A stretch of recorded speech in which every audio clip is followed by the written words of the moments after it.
All right, hey there. Welcome to Powered by Backers. This is Ask the Experts. I am here with none other than yours truly, or sorry, not yours truly, Joe Tilley. I'll give you a quick intro. Joe, thank you for joining me. Thanks, Justin. Good to be here. Yeah, thank you. So I'll give you guys that you don't know, Joe was the sports anchor for CTV News Toronto. To give you some background, so I'm sure you've seen, you want to do it for the audience? Coming up. Sports coming up. There we go. If you don't remember that, so I don't know where you were living. You were a Golden Glove champion, so a boxer. Yeah. Successful boxing career back in the day. Golden Glove champion, 3-time Alberta welterweight champion, a bronze gold medalist at the 1978 Canadian Championships. Just for the record, I was born in 1978. Birthday in about 4 days, but. So, and I must be 2. You were 2, exactly. You were young then too, exactly. You worked as a sports anchor for many, many years. Swiss Picks, the excellent sports adventure. So, had a great, illustrious career with CTV, which I was just saying is literally like kitty corner from where I am right now. And now you're working with on the Billy and Tilley show. Is it Tilley and Billy or Billy and Tilley? Tilley and Billy. Tilley and Billy. I got taught billing, man. I'm the guy who's been there forever. Yeah, exactly. My buddy Billy there, he's never been in the broadcast business, and I mean it shows. But the whole point of it is Billy is a character, and it's like kind of like Don Cherry. Billy's not the polished broadcaster, right. But Billy I think I play that role knowledgeable. Yeah. He's the knowledgeable sports guy. Okay, there who has a really solid opinion on all the different things. And Perfect. quite often he has a different opinion than I do, so it makes it for some good. So a little banter back and forth. Yeah. So awesome. Well, thank you very much. Hopefully, I got everything there. Thank you very much for joining me. I appreciate it very, very much. You had me on CTV, actually. We were just talking. I remember, yes. Regarding the 3HL a few years ago. So that's great concept, right? Yeah, exactly. That's kind of where we connected, where we met. So I'm going to throw out a little joke here. Probably sort of set the Hopefully tone. I'll get it. Yeah. So the question is, why is it called boxing? Boxing, because bagging would be bad. I don't know. Because fisting was already taken. Oh! All right. Anyways, all right. That's that's pretty bad. Yeah, that's good. There we go. We got this tone set now. I get it. I see where we're going here. Anyways, so that's cool. I did not know in all our conversations. I did not know I think I knew that you were a boxer. You mentioned that you were from Edmonton, but I didn't know that how extensive or how successful you were in boxing. I'm going to start off by all of our viewers here primarily are entrepreneurs, small business owners, people that are kind of, I would say, in their own boxing ring. Tell us a little bit about what it was like growing up in Edmonton, and then sort of as a boxer. What are some of the things that you went through and things that you were able to achieve, overcome, successes, all that sort of thing? Well, I guess what you would probably, the way you would describe my life as a young guy growing up is I was a little bit of a wayward youth. I mean, I love sports. I used to play hockey and play all this stuff, but I got to be a teenager and I fell in love with booze, and so I got sidetracked, and I was teenage alcoholic, got into a lot of trouble, and I wanted to, dropped out of school. I found that I needed some kind of direction, and I reached a point in my life where I hit a deep bottom, and I was pretty depressed and sick and everything else. So I realized I had to do something to change my life, or I was going to die. Really, is what it boiled down to. Wow. I couldn't really live in my head anymore. Right. So I always wanted to be a boxer. I always thought I could be a boxer. I always thought I had fast hands, and I would be a good fighter. And so I went down to the local boxing gym in Edmonton, the Native Boys Friendship Center, and because I heard they had a very good reputation as a place to go for young aspiring boxers. So I went down there and I started training, and I trained like with, you know, everything I had, because basically I looked at this as the last door and the last Right. house and the last street. This was my way out of How old would you have been funk around I that? was on. I was 19 years old when 19? I first started training, Okay. and I traded with, you know, I was serious, man. I would, so what I'd do is I'd go down to the boxing gym in the afternoon, and I'd train, and I'd come home, do some road work maybe, and have dinner. Then I'd go back to the gym and spar and hit the bag and do pads and stuff like that. And the trainer, his name was Gordon Russell, he saw that I was serious. Another fella, Dennis Belair, who was a heavyweight boxer, he was training me too, and him and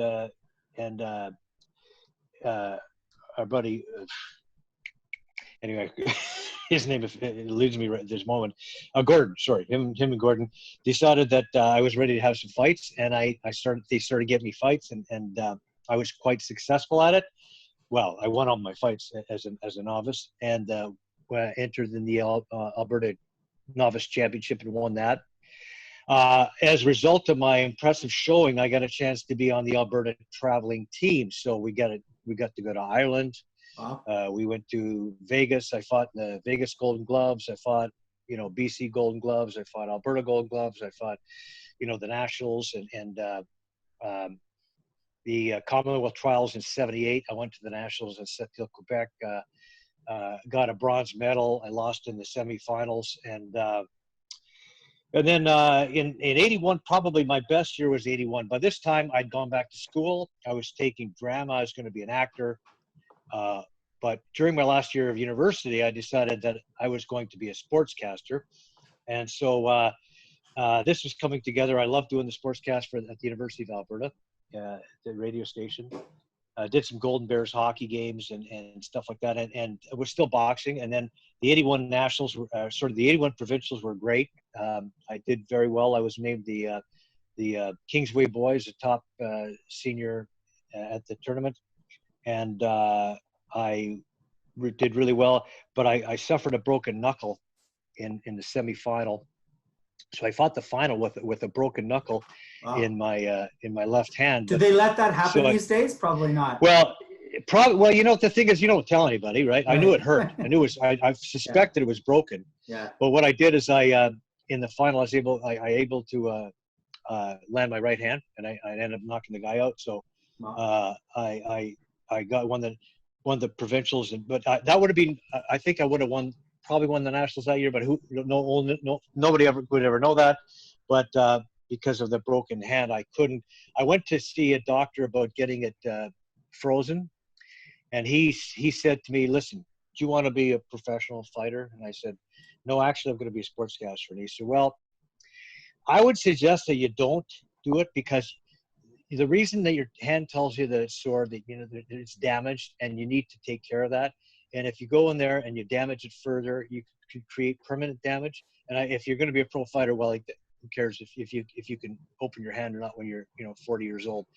But if you're going to do something else with your life, you probably want to be able to have the use of your hand." So he said, I would recommend against it. So I decided not to get the shot, and that was the end of my career, basically. Right. And I started working in the broadcast industry. A few months later, I got a job in Red Deer just after I graduated in December. So you went to University of Alberta, right? Is that correct? Yeah. Graduated in December. In March, I got my first gig, and I started April 1st in Red Deer, CKRD, as a news guy on the radio from 5 to 10. And then I did a sportscast on TV at 11:30. And Ron McLean was the afternoon drive guy. Oh yeah. And Ron would do weathercasts on the show. So wow. Yeah, we would work together from 4 to 6. Then he got off work, went and did the weather for the early and late show, and I just did the sports on the late show. And just think, if things went the wrong way, you could have been with Don Cherry for the past 40 years. Yeah, if they went the wrong way. Yeah, who knows? Hey, after I left, Ron started doing the sports. Then he went to Calgary, and he got started doing the Flames games for Channel 2 and 7 and CFAC in Calgary. And then John Shannon, liked what he was doing. And then when our buddy threw the pin in the air, Ron was ready to go. Cool.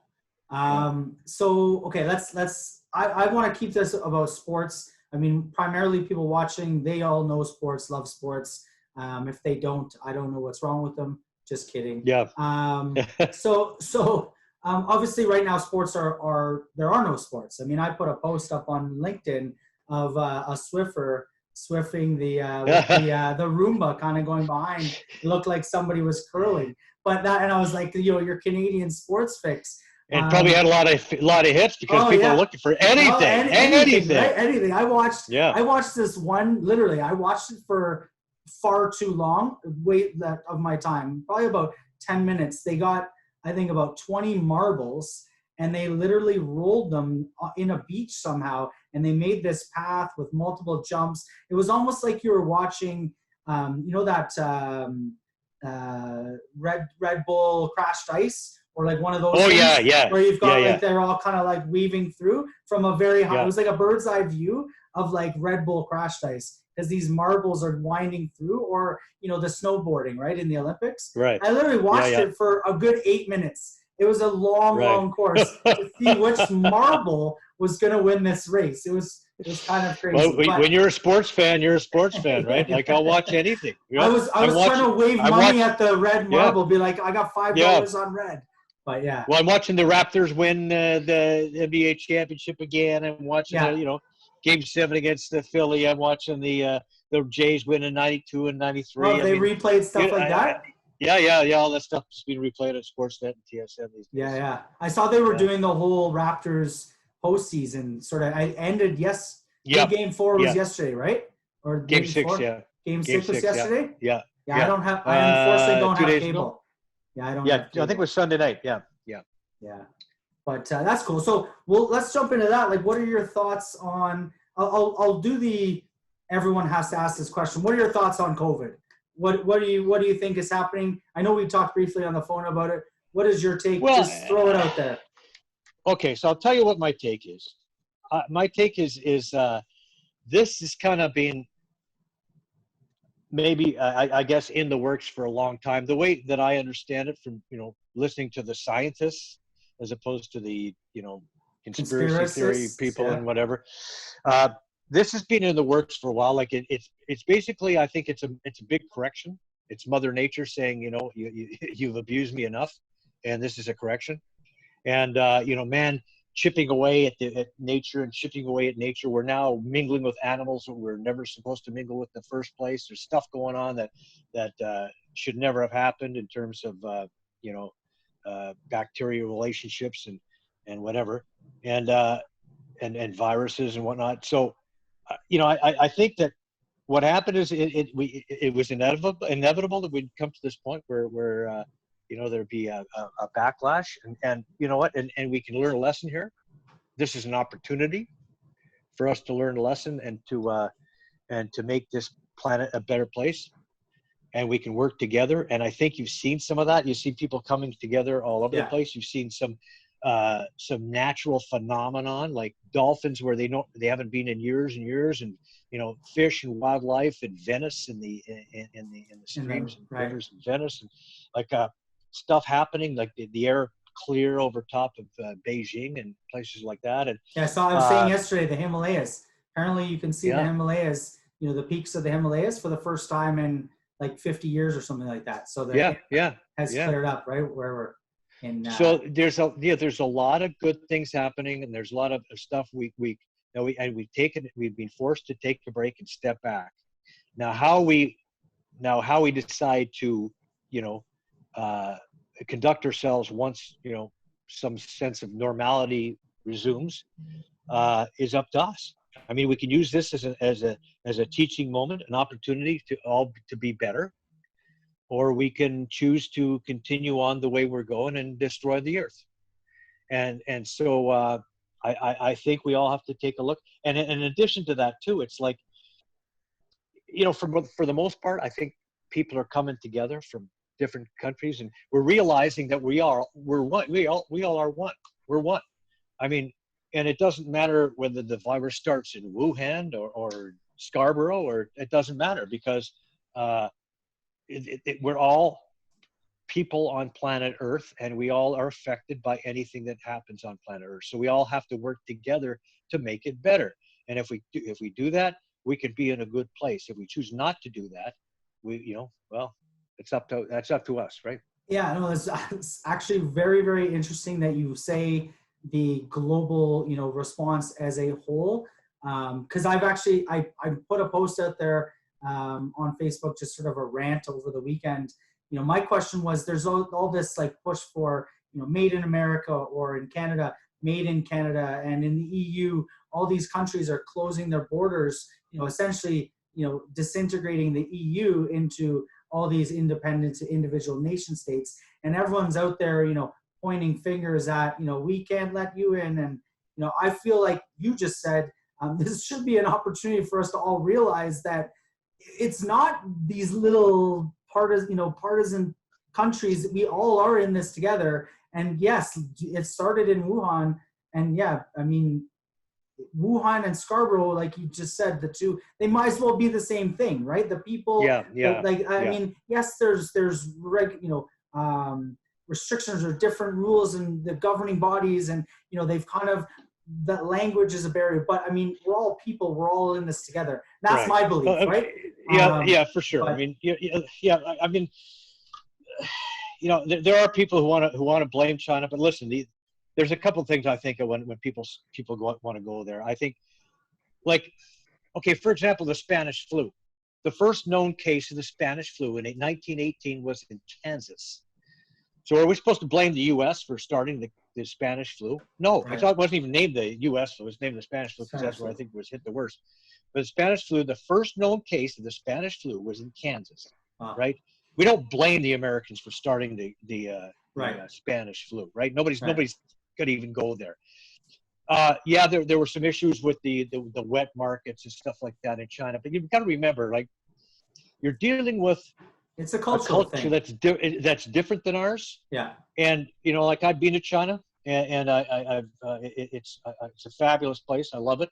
It's not really unlike Canada. It's kind of like it is considered like a quasi capitalist socialist kind of society, which really isn't that much different than what we are.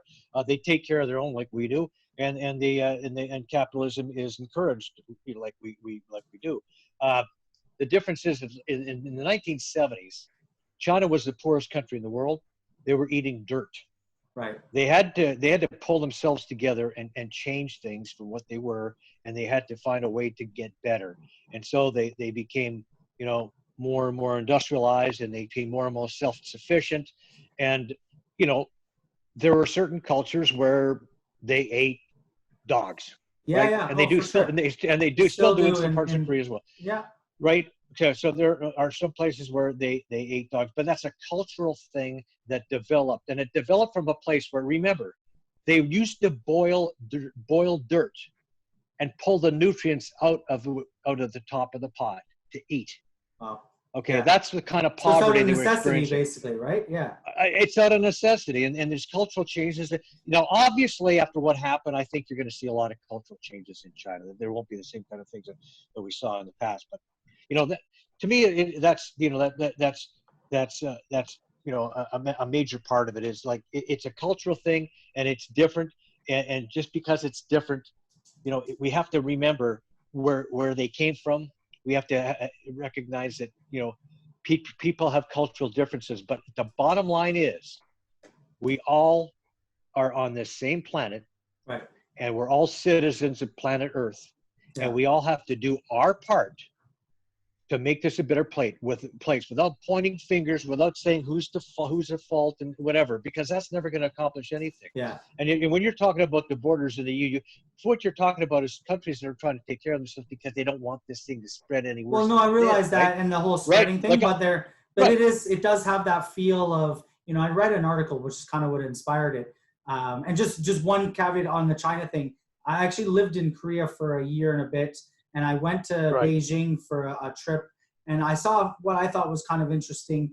I was in McDonald's, and there was this huge line going out the door for this one part of McDonald's. And I was wondering, what is everyone ordering there? Turns out it was Chinese New Year, which I knew it was Chinese New Year. But everyone was renewing their communist card in a Okay. Yeah. Yeah. McDonald's. The irony, right? Right. The Yeah. most Yeah. Yeah. Yeah. Yeah. capitalist business company in Right. the world, McDonald's, Right. is Yeah. hosting the renewal of their communist cards. Yeah.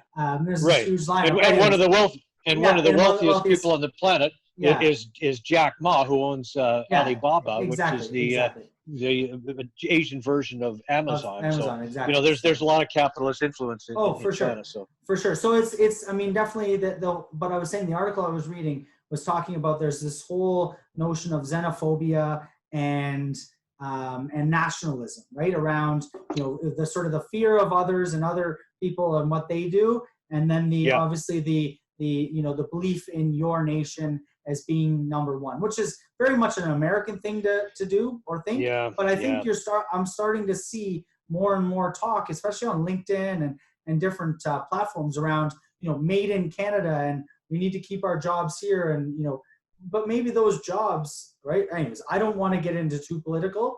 We'll leave it at that. Because we're not here for political rants. Unless you have any final words you want to say to that commentary. I think, I really think that us being, in isolation, and like, I know there's a lot of communication through Zoom and other ways, FaceTime and stuff like that. I'm spending a lot of time, talking to other people and helping other people and doing stuff like that. And I think I'm seeing a lot of that. We've got a lot of respect for everybody in the healthcare industry, everybody in the essential services industry. The frontline workers deserve a lot of frontline workers, for sure. Yeah, and I think we got a lot of respect for that, and I think we're understanding, we're getting it. I think overall, generally speaking, we're getting it, that it's not about us. It's not us versus them. It's all of us together. Right. Yeah. That's what I hope. That's what I hope we get out of all of this. That's my hope as well. I think we are kind of going that way. I hope this doesn't derail that, that's my hope too. That we all kind of pull together a little bit. We were going the wrong way in the sense that we were abusing Earth. I realized that, but I think the globalization of people coming together was starting to happen more and more. So I think. And I think the divisiveness in politics too is also slipping away a little bit. I certainly think it's so in Canada. Yeah. And I think that divisiveness has been a real problem. Yeah. And I think that I'm hoping that that's something that we can look at. And again, why do we have to pick on somebody? Why do we have to hate somebody? Why do we have to have somebody we dump on? Why not we just try to look for the good in others and try to get along? That's not everything's so black and white, right? And that's what I think people are starting to realize. And this is traumatic experiences bring change. This is literally a lived traumatic experience that the entire globe is going through. We're going through this together. So I think there will definitely be changes. What those changes are, hopefully they're for the better. Let's go into a more positive spin. Let's talk about sports. Sports. All the people out there want to hear or talk about sports. You're the sports. I'm going to ask you three. I'm going to say, let me throw a curveball here. Sports. What is your top sports memory that you've had and or covered? So I think maybe that could be one or the same answer. And what's the worst? Let's go best and worst. Sports memory that you either had or watched or covered? Yeah, sure. Okay, so I'll go with covered. I mean, the most fun I ever had at a sporting event was in the Game 5 of the Stanley Cup Final in 1984. Back then, I was a sports director at CFCN in Lethbridge. Yeah. And I happened to be in Edmonton that weekend, and I got a press pass, and I was down. I think it was a Saturday night or Sunday night, and I was. The Oilers were playing the Islanders in Game 5 of the Cup Final. Oilers were up 3-1, and I got a seat in the press box, and I watched that theater unfold. That was amazing, and the Oilers won the game, and then the celebration was phenomenal. Mark Messier dropping to his knees on the ice and staring into the crowd and celebrating with his family. And then I was fortunate enough to be in the dressing room after the game. Got a chance to drink champagne out of the Stanley Cup and just be there with the guys and watch that celebration, which was unbelievable. Yeah, the Oilers' first it was cup, a team. right? it was the Oilers' first cup, but the team that was destined for greatness, and Yeah. that's when they got there, right? Yeah. And that's when they had arrived. I really thought they should have beaten the Islanders the year before. They were swept, though. But they made a couple of key changes that offseason and picked up Kelvin McClellan in midseason, I believe it was. They made some nice changes to make that team a little grittier and a little better, and they were able to get past the Islanders, and it was a beautiful thing. That was probably number one, the best thing. One of the worst I'm moments. an Oilers fan. I'm an Oilers fan. Well, there you go. I grew up in the 80s, so I yeah. don't really recall those cups, but I was more later in their run. I remember you would have been 6 years old or something. Yeah, I was 6, exactly, right? Yeah. So I remember, though, a couple of their later cups, and then the Messier when Gretzky had left with Bill Ranford against 1990. The Bruins. Yeah, 90-91 there. Was it 90? 90, 1990. Yeah, exactly. Yeah, because I think the Penguins won in 91, so it was 90. Yeah, so 90. Yeah, so it was, those are sort of the heydays when I was a kid growing up. But interesting that an Oilers Cup, the first Oilers Cup, is your most exciting. I like it. Obviously, from Edmonton. I was an Edmonton boy, so there you go. Right. So that would have been amazing. That was crazy good time. Yeah. I mean, it was just being around there. We were just watching it, what was going on. It was just so much fun. Nice. Worst, I'm going to go with probably it would have been about 1987, something like that.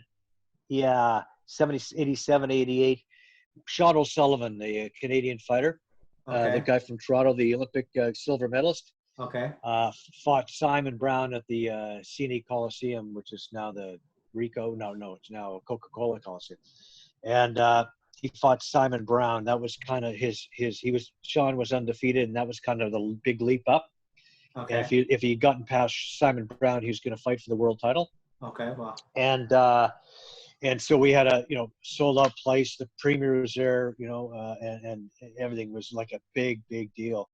And it was on NBC. I was a ring announcer.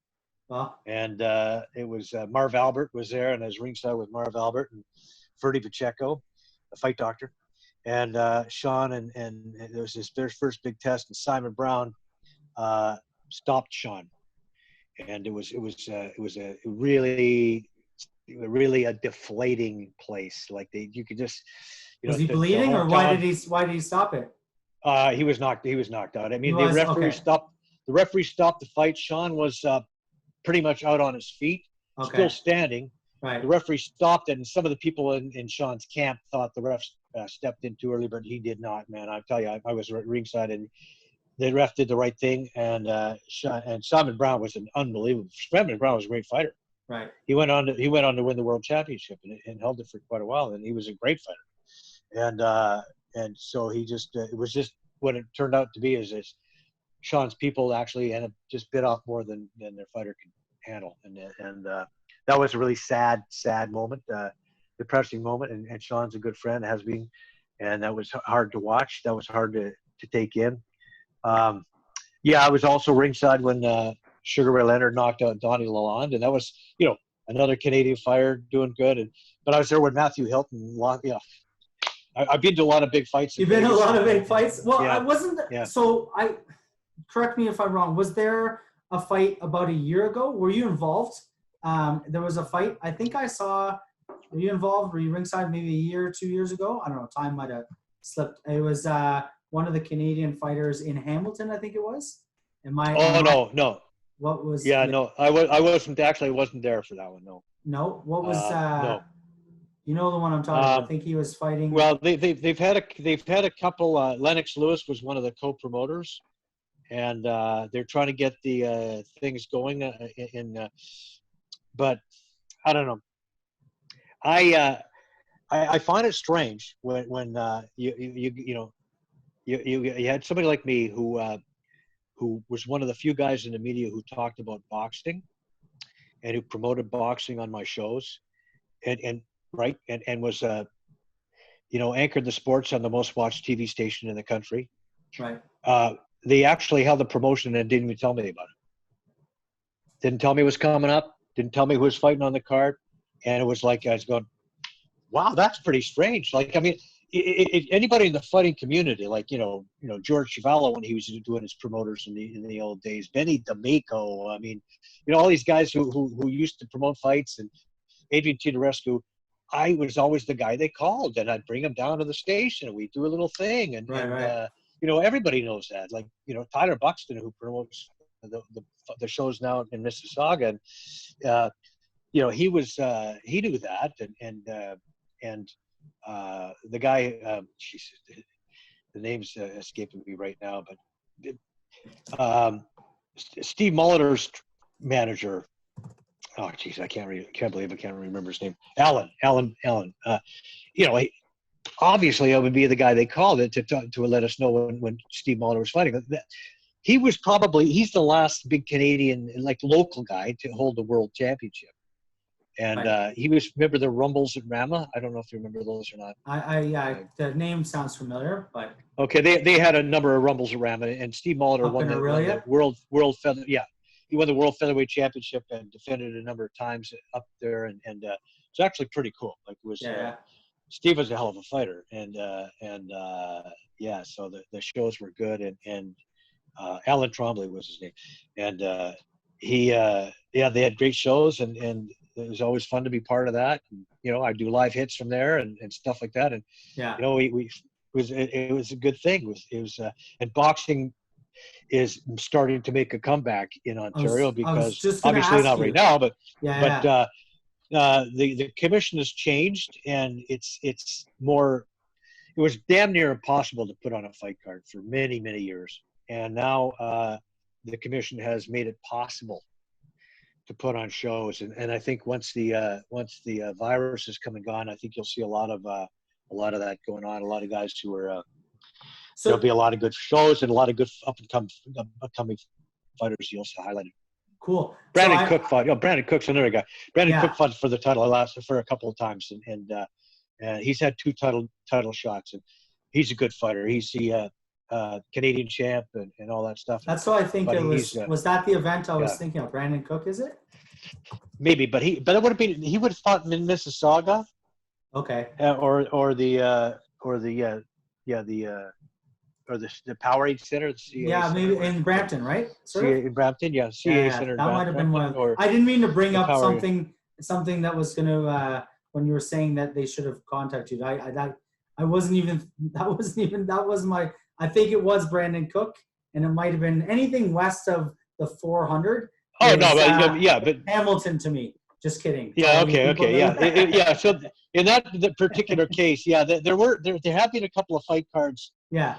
In around that I didn't even know about until actually they were actually happening, and I go, what the hell? Which is interesting for sure. I mean, just give me a note on it. I can plug it for you. I'd be happy to. Yeah, for sure. I'd be happy to have a guy in and talk to you, but somehow, some way, they I don't know. Yeah. What can you do? What? So let me ask you. I'm gonna throw another. Call it a left hook. Well, first off, what was your record in boxing? What was your amateur record? To be honest, Justin, I honestly don't know what my record was. Whenever anybody ever asks, I think I had 44 fights, and I think my record was 33-9. Okay, there you cool. go. That's pretty good. That's awesome. Yeah. So I'm going to ask you a left. I'm going to throw a left jab. What would it be? A left jab? Yeah, jab. Right hook. Yeah. Boxing or MMA 10 years from now, which still exists? And do both still exist, or does neither still exist? If it's one or the other, boxing will still exist. You think so? MMA is kind of like a. To me, it's kind of like a. They both may exist, but if it's one or the other, I have to say boxing. And boxing's been around since the 1800s, right? And there have been times when boxing was huge, and I mean through a heavyweight division, and then listen, remember, I maybe don't remember. This might be a little bit before your time. Back in the 80s, Sugar Ray Leonard, Thomas Hearn, Marvin Hagler, Roberto Duran.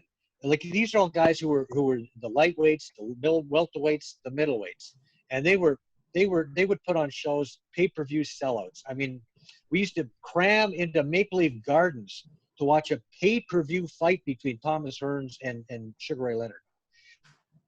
I mean, But it was boxing was huge. no, I realize that, but I mean, I'm gonna push back a little bit. I don't normally, but I'm just. Do you think though that MMA is the evolution of boxing?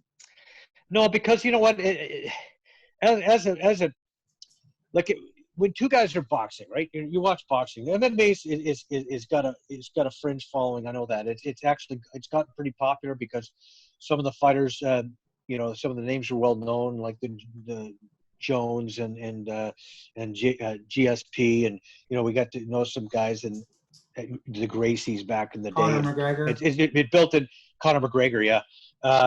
But it built into something pretty big, and it is still pretty big. But it's a different kind of sport, and I don't. For me, it's like when two guys are boxing, right? And a guy gets hit and he gets knocked down, and the guy backs in the corner. He gets a standing 8 count, right? He gets a chance to come up, and the referee tells him to lift his gloves. You okay? And the guy tells him his referee's okay, and the ref can tell if the guy's okay or not. He says okay, the fight continues. But when a guy goes down and a guy jumps right on him and starts hammering his head into the mat, and his head's bouncing off the mat, I mean, to me, it's like I don't like it. I just don't like it. It's too brutal for me. So it's more of a blood sport. It's like a blood sport. Well, it is a blood sport. Boxing is considered a blood sport too, but boxing to me, it's like it's a civilized blood sport. And I mean, and I think Did you hear my joke at the beginning?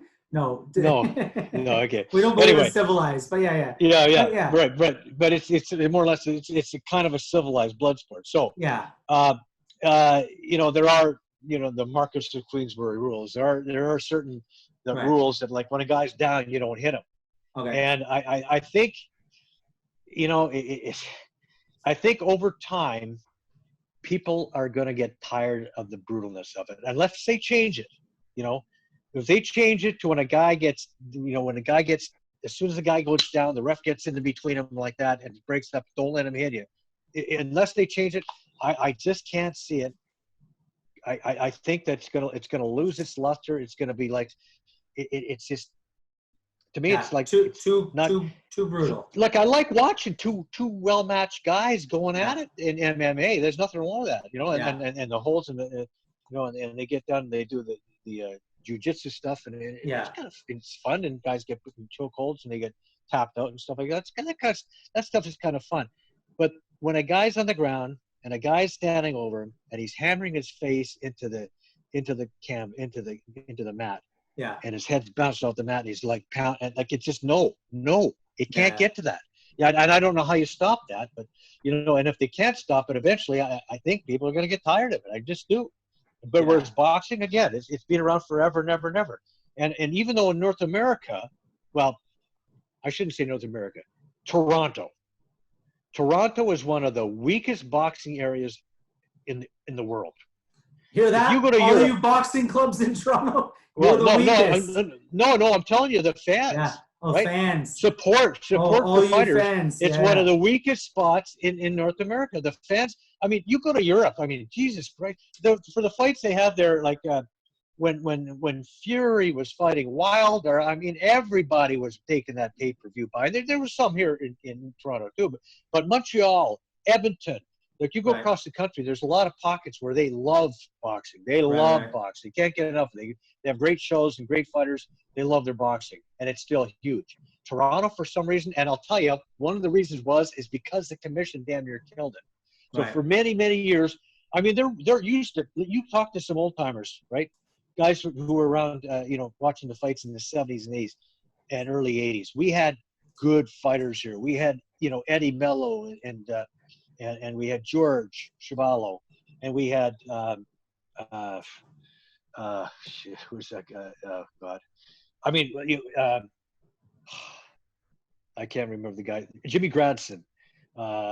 There's like there were a lot of good tough fighters, like Roddy McDonald, Willie Featherstone, a lot of good fighters. Remo DiCarlo. And these guys had good followings. They put on good shows, and people talk boxing. These papers covered boxing. Right. But when the commission damn near killed it for that many years, it's kind of gone it's kind of slipped into oblivion. But Yeah. I'm telling you, You think it's got to you, come you back? look at the pay-per-view buys. Yeah. When Tyson Fury fights Anthony Joshua or the rematch with Deontay Wilder, you watch what the pay-per-view buys are. They will completely outdo anything in MMA, anything. Really. Because we're in a little bubble here in Toronto where we think MMA is a big deal and boxing is not. Believe me, outside of this little bubble we're in, it's huge. Okay. I'll believe you. There you go. I live in this bubble, so I'll Yeah. believe you on that. I'm gonna go. Well, two last things. One, I'm gonna ask for a plug. What are your thoughts on the 3HL? And if we're bringing it back in, hopefully, depending on what happens with social distancing in fall of 2020, winter 2020, what are your thoughts on the 3HL as a concept? Well, to me, I absolutely I love the concept. It's like, okay, let's say for example, the Oilers are playing the Flames in game 81 or 82 of the season, and it's tied after regulation, and they're going to overtime, playing 3-on-3 with the winner of this series maybe either making the playoffs or not making the playoffs or making the Something second seed significant on the versus the line. third seed, something significant on the time, and they go to 3-3. That is the most exciting thing you could possibly imagine. Hey, Yeah. I mean, if the NHL went to 3-on-3 overtime, you couldn't. I mean, you would be absolutely glued to it. I mean, you see when the ice opens up like that, it's so much fun to watch when the ice Yeah. opens up in overtime when they're playing 3-on-3 or even 4-on-4. But when it's 3-on-3, it's really open, and the guys are flying around there and they're changing on the fly, and the goaltenders are getting involved and moving the puck, and it's a fun game. It really is fun to watch. Yeah. It's hockey at its exciting. It's a game opened up, and to me, it's like a no-brainer. How can it not work? And that's what we're gonna make it work. So we had a season and a half, and you and I will talk more for sure. I appreciate that. We just need people to know about it. It's like it's awareness. It's kind of like boxing, right? Yeah. People don't know about it because it's they've been shut off from it for a long time. But once they get open to it, once they get their guys' eyes open to it, Yeah. I mean, can you imagine if you guys had a 3-on-3 hockey tournament on right now? Right now? Yeah. Like, if you're able to pull it off to be socially distanced enough or have the right parameters in place where you'd have doctors checking the guys coming on the ice and whatever, and you could have a 3-on-3 everybody would watch it right now. I think you just gave me an it. idea. Let's try and make it happen. Yeah. So that's awesome. That's I appreciate that. We'll continue that conversation. We'll end it with this. I appreciate again for you to coming on. I'll end it sort of back to sort of the community that we're talking to, business minded. What are your thoughts on sort of, I mean, obviously you've been successful, had tremendous success. What enabled you to get to that success? I mean, it's slightly different, but I mean, you are now doing some other different ventures. What are some tips maybe you would give to an entrepreneur or just someone younger starting out, in their 20s, right, 30s, looking to kind of see what they're going to achieve? What are some thoughts you might want to impart on those individuals? Stick-to-itiveness. You know what I mean? It's like, don't give up on your dream because, I think everybody has a dream for a reason. I think there's a reason that you have that dream. There's a reason you have that vision. And my daughter has a book called Drawing Dreams. And the idea behind the book is when you're in that book, first of all, you draw what you're grateful for. And then you also draw what you want to manifest in your life, what it is you want to put in your life. And if you have a dream and you stay with it and you believe in yourself, you're going to accomplish that dream. It will happen. I mean, I truly believe that everybody can accomplish their goals if they just stick with it. Like, don't quit before the miracle happens, because it will happen. Right. I truly believe that. You can make it. You can make a go of this. It's going to work out for you. You just gotta, that next big contract could be around behind the next door. I mean, it could be around the next corner. It's just right there. And first of all, you got to believe in yourself. You got to believe in your product. and whatever it Of is you're course, selling yeah. or whatever it is and if you do that, then there's the sky is the limit, right? Awesome. Yeah, no, I agree. Perseverance. Yeah, like you said, stick to Yeah. itiveness. Never give up. Right. We use all kinds of whatever. It's a marathon, not a sprint. It's enjoy the journey. There's a lot of different ways of putting it, but definitely you have to have that perseverance, right? So Right. Okay. So Bianca Andreescu, yeah, right? 19-year-old tennis player from Mississauga, right? yeah, When she was 15 years old, she drew a picture of herself holding a check that said "Winner U.S. Open," right? And she drew that picture of herself.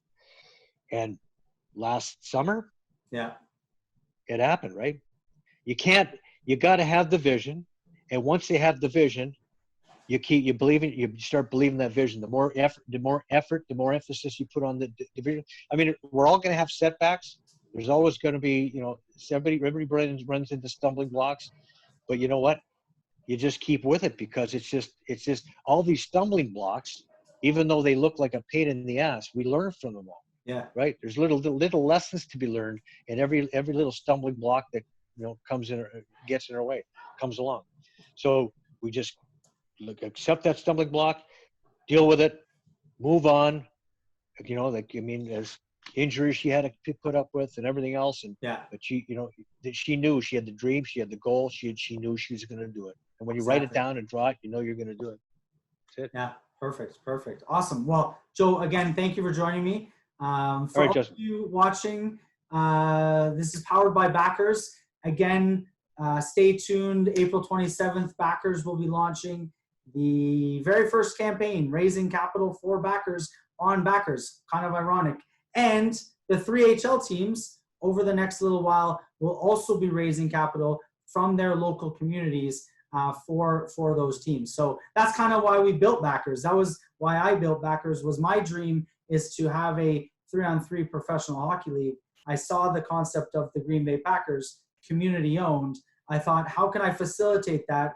There's regulations in Ontario around equity crowdfunding. So I decided to build my own portal to allow others to use to facilitate funding their own dreams. But then I'm going to use it to also fund my own dream, which is the 3HL as well. So it's kind of a perfect circle that it all comes into play. But anyways, Joe, thank you very much. Thanks, Enjoy Justin. My your pleasure, afternoon. Man. Stay safe. Okay. Hopefully we can get you on here, or we'll talk more about 3HL or For get sure. you involved That's again. good, man. We'll Awesome. do it. Thank you very All right, much. buddy.